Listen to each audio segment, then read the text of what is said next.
Welcome back in. As you guys can see, we are joined by some very special guests up here in the studio. You guys probably know who they are, but just in case you don't, allow me to introduce them to you guys. We had the Inderkum football team out of Natomas up in here, and representing the Tigers, we're going to start off over here. We have captains Ricky Cole right there. Right next to Ricky, we have Baron Taylor.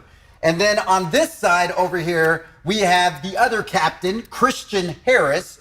And right next to him is a sharply dressed man. He came in his Sunday's best. Ladies and gentlemen, the head coach, Mr. Reggie Harris, is here. Yes. Thank you guys all so much for being here and spending your Sunday evening with us. Thank you for having us. Thank you for having us. Oh, absolutely. Well, this is going to be great. Let's just start off with it. You guys are on a 6-game winning streak. Amongst that 6-game winning streak, you guys have absolutely obliterated some teams along the way. What is working so well for the Inderkum Tigers right about now? I would definitely say Ricky Cole leading our offense has been very strong. We've been putting points on the board, and our defense has just been holding the rope and holding our back. Coach Harris, you're someone who's been successfully able to get players to buy in when you were coaching at Grant, when you were coaching at Inderkum, and to build a successful program year after year. What do you personally attribute that to?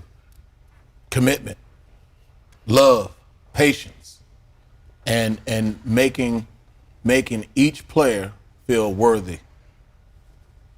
It's simple, man. Children always remember those educators that care. And that's what I'm all about.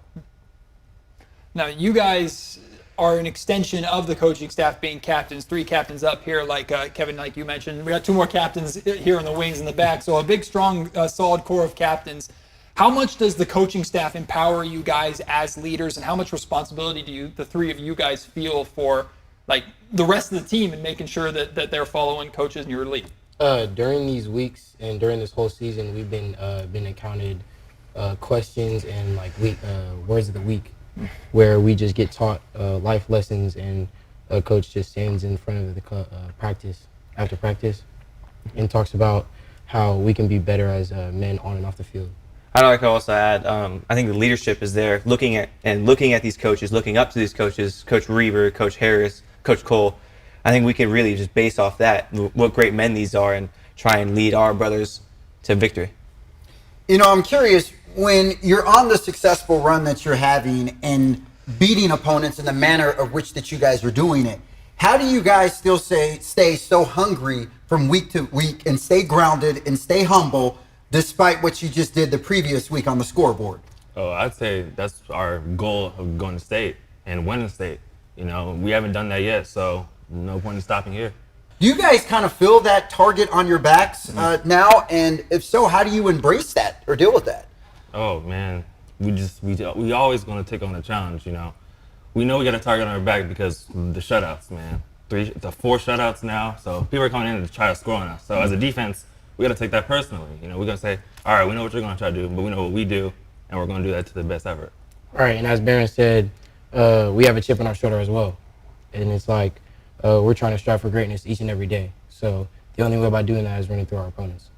I'm just curious for you guys up here, what personally motivates you guys or gives you that drive or motivation to go out there every Friday night and put up the ridiculous numbers that you guys are doing?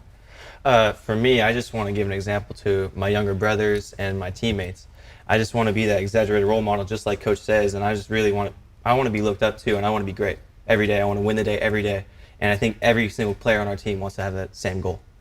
Baron, you have another big game coming up, homecoming. Tell us about the Inderkum atmosphere. I've experienced it once or twice, so I know what those games are like, but explain to the people why they should be coming out and being a part of a Tigers home game. Oh man, that student section, man, it's real. It's real. You're gonna see on Friday, man. Homecoming, the energy's gonna be big. River Valley, we're going in there to just destroy. Really, we're going in there, with a chip on our shoulder, 0-0, like Christian said, ready for action. Now, Coach, you and your Inderkum Tigers spoiled my Wood Creek Timberwolves homecoming a little bit. And Wow. I asked Coach Hunkins about this before the game, and he gave a really interesting answer. I'm curious about yours. You want these guys to enjoy homecoming. You want these guys to enjoy that atmosphere, to enjoy these memories that they're making for themselves, but also keeping them focused on the goal, right, on the game. How do you toe that balance? Prioritize your priorities. what's important and just follow the script. And, you know, when you come into Inderkum, welcome to the jungle, because that's what's about to happen. Because I'm telling you, that student body is amazing. What they do in the jungle.